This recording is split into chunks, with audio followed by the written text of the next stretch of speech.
Promotional consideration paid for by the following.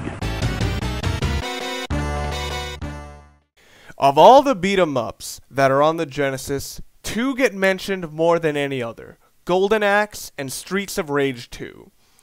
And today I'm looking at Golden Axe. Now, I know this game is meant to be played with two players, and likely many of the problems I'm going to mention would probably be lessened with a second player, but I'm doing this based on my one-person experience. It's the only thing I can do. Golden Axe is an isometric beat-em-up that was first an arcade game.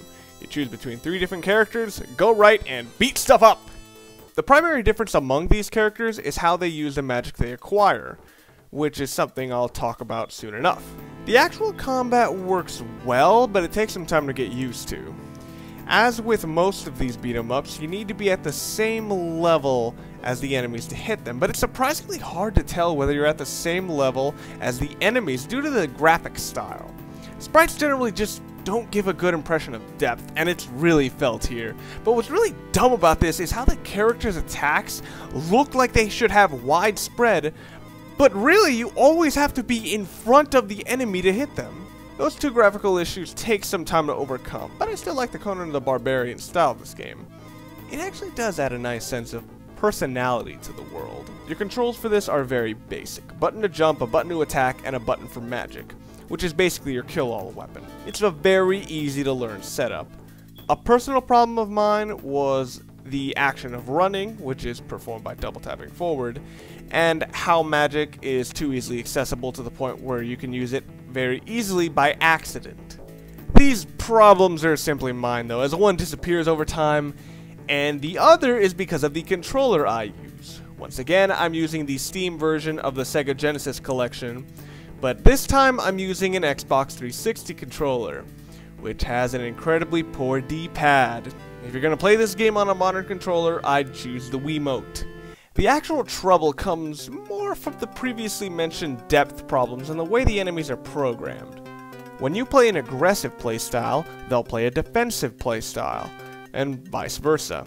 This sounds like a decent bit of enemy programming, but it leads to the annoying situation in which one enemy will play keep away and take forever to go down. This is particular for later levels. This is why, surprisingly, the combat is much more satisfying against 2 enemies at a time. There actually is a sense of satisfaction in being able to juggle 2 or more enemies. It does require legitimate strategy to do this, since you have to position yourself to handle one at a time while keeping your eye on the other, and this could be fun in a weird way. One-on-one combat isn't bad, but it feels really weird at times because of some of the AI tendencies previously mentioned, and how surprisingly even-footed you are with a lot of your enemies. This is weird to me because you're fighting many enemies in a row, and you don't really gain health back in any way besides just finding a few items, which they basically hand you. They don't even really give you back your health when you change levels. Well, your main goal when fighting enemies is to get them into combos and make sure that one is in enough hit stun so that you can weaken the other one to that point as well, and just keep kind of repeating it. It's actually a very natural experience that is fun under certain conditions. This does lead to the problem of how unforgiving this game can be though.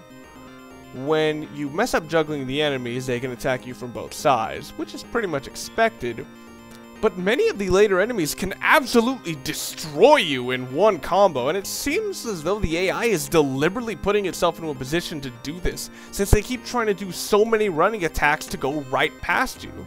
The much bigger problem though is that some of your combo attacks that are automatic are completely non-cancelable, which puts you at grave risk when you're juggling enemies. Most of these are little problems that don't completely ruin what is still a good experience, but it does hold this game back. Some additional little annoyances are how your enemies have marginally longer range than you, how the magic is kind of anticlimactic and an unsatisfying tool, and more unclear range problems with some of the animals you can use. But again, these aren't completely game ruining. The combat is still satisfying in its own way, thanks to decent strategic moments, a nice progression of enemies, and a surprisingly good sound design that really makes fighting these enemies very satisfying. If I was to name a big game ruining fault, it would be how the bosses can be incredibly cheap, but they can be kind of figured out, and I'm sure this is where most people use their magic anyway. Yes, this does mean the game is tough and has its frustrating moments, but it's still satisfying, especially near the end, and there's definitely fun to be had. My personal score is a 7.5. It's a good game with a lot of setbacks. For general audiences, I'll give it an 8 because I've pretty much already warned you about a lot of the problems that got on my nerve. Your controls are probably better than mine, and you might actually get a second player, so I'd give this a try. This game is available on Virtual Console, and I'd give it a try if you've got $8 to spare.